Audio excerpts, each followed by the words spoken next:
Hi, I'm Ryan Huang. And my name is Brian Nguyen, and today we're going to embark on an exploration of Chinese-American culture blending in San Francisco. We're going to start right from the crowded hallways of Lowell High School, all the way down to the very heart of Chinese culture. It's Chinatown. We will then compare the Chinese-American characters from Maxine Hong Kingston's Woman Warrior to the Chinese-Americans at Lowell, the teachers at Lowell, and the people from Chinatown. When we think of Chinese culture, what do we think of? We think of paper lanterns, calligraphy, kung fu, and fortune cookies. Going deeper, what are the traditions behind all of this? How do these traditions affect how the Chinese live their lives? How are the Chinese Americans different after adapting to Western society? Well, today we're going to explore the Chinese culture and hopefully gain some new insight on these questions. The Chinese civilization has been active for over 5,000 years. Their way of thinking has been influenced by a number of philosophers, such as Siddhartha, Confucius, or Lao Tzu. The Chinese first came to the United States in the 1800s in hopes of striking it rich in the gold rush. Instead, the Chinese faced both discrimination and poverty. Today we're at Lowell High School, and I'm going to direct you through the school to find some interviews. We're going to interview a number of students, a number of teachers, and this will allow us to gain an insight on Chinese culture. We were lucky enough to have a number of teachers speak with us individually. And yeah, follow me, and I hope you can find any patterns. Bye. Unusual. Your grandparents live at home, then there are the parents, and then there are the children. In American society, it's less likely that there are 3 generations living in the same household. So most people who come to America from Hong Kong, they already know how to speak English. They learned how to speak English in Hong Kong. Most people sent their children to a school that taught both English and Chinese and Cantonese. So when I got into learning about Chinese culture, of course, when I lived in Taiwan, so many students have separate gender schools, and so many students have that sense of traditional family values and whatnot, loyalty, listening to parents. I didn't always listen to my parents as much as I should have, but I always felt that sense of family loyalty that, for instance, now that my mom is old and needs taken care of, it's not a choice to me, whereas a lot of them, I think people who are typically what we think of in American culture, they make up choices and take those. I think in Asia, if you choose a profession that does not generate a lot of income for you, your family or your wife or your girlfriend would just like start complaining and just make more money. We want to buy this, buy that. But here, there are noble careers such as teaching that you can choose, and people would just say, yeah, sure, you're a teacher, and they actually, a little bit would look up to you as well. So I do enjoy that. Not everything is about money in America, and also the American culture is so different from the Asian culture that I was taught to be, conservative, not speak up, just sort of follow and that kind of stuff. But here, especially even just going to English class, you're encouraged to speak up and express your views and your opinions, and even though no matter how strange it is or how off-center it is, and so that took a long time for me to get used to. So yeah. The key difference between the American and Chinese societies lies in their family values. In America, there's much more freedom, and the individual is given more worth. In China, on the other hand, more value is given to the family and community. They also don't believe in emotional support and divorces.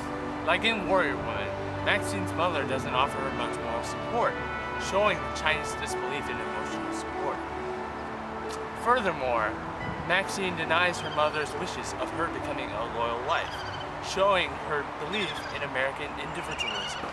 I'm a Chinese American, but I consider myself more American than Chinese. But a part of me of Chinese is that I do Kung Fu and I speak somewhat Chinese. I consider myself Chinese because in my life I have the Chinese culture embedded in my daily life. I consider myself more American because both my parents and my family, we don't really follow any Chinese rules and traditions. Although I'm really influenced by my Chinese background, honestly I think I'm more American. I'm more American.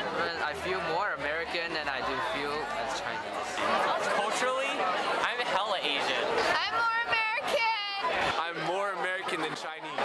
Wait, Yeah, I'm Chinese. okay, I think I'm more American. I consider myself more American. Most of us Chinese American law students consider ourselves American, not because we don't eat Chinese food or deny celebrating Chinese holidays, but because we don't believe in most of the Chinese ideologies.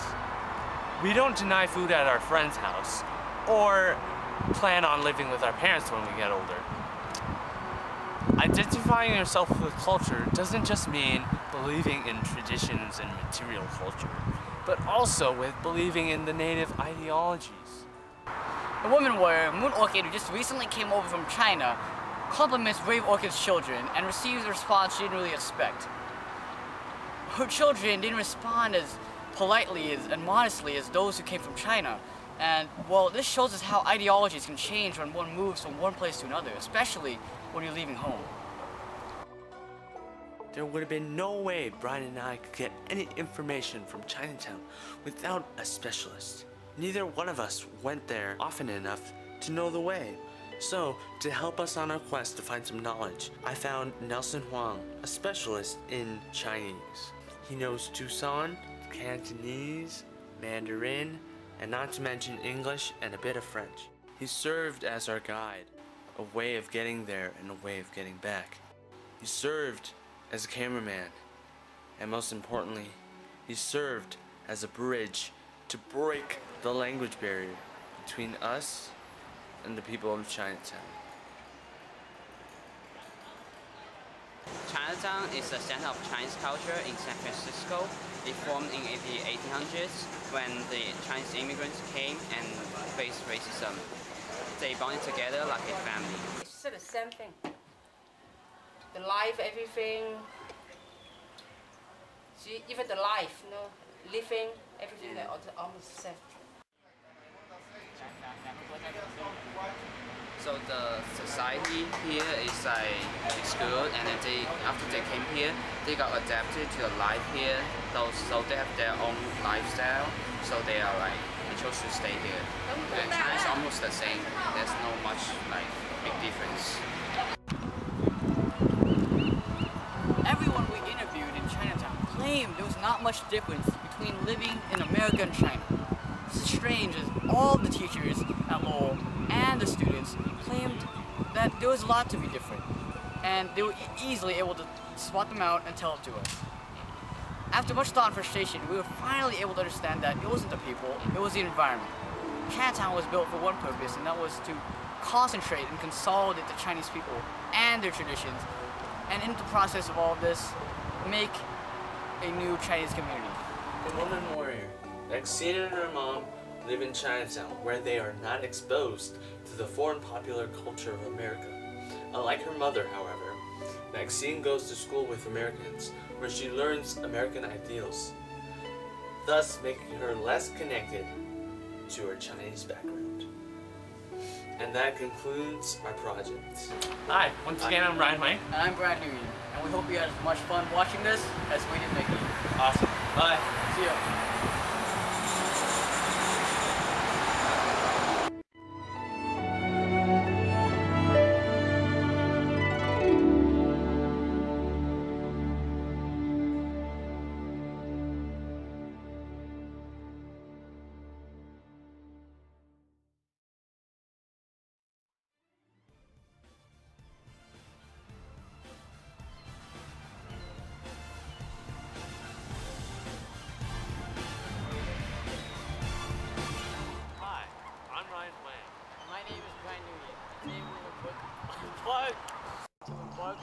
Oh crap.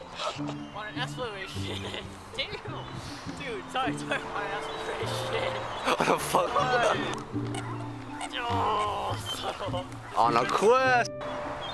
The people. Wait, No! Chinese American. Here. Oh, I did good this time, dude. Oh. Oh. Yo. Oh, Chinatown. His mother doesn't give her much. Which dog? In their family values. In America, there's much more. Dude. The key difference. Dude, that is. That's a good book. In Women Warrior.